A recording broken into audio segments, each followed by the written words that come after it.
Samantala, binomba naman ng militar ang pinaniniwalaang kuta ng 300 miyembro ng Abu Sayyaf sa Patikul, Sulu.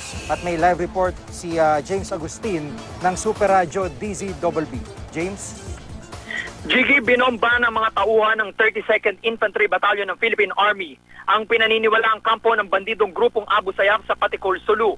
Ayon kay Joint Task Force Group Sulu Commander Brigadier General Alan Arojado, may napansin na mga ilaw ang kanilang tauhan mula sa Barangay Darayan at nang kinumpirma sa Intel units ay napag-alaman ng miyembro ng Abu Sayyaf ang andoon.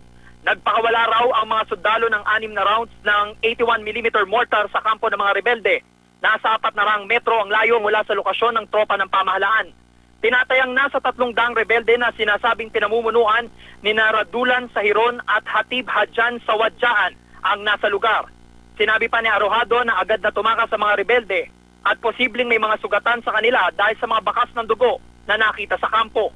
Sa sinagawang clearing operation ng 35th at 32nd Infantry Battalion, nadiskubre ang pinaniniwalaang kampo na kayang i-accommodate ang nasa 300 tao. Na-recover din ng damage rifle at iba't ibang war materials. Patuloy na hinahanap ngayon ng mga otoridad ang mga tumakas na rebelde. Jiggy? Maraming salamat, James Agustin ng Super Radio DZBB.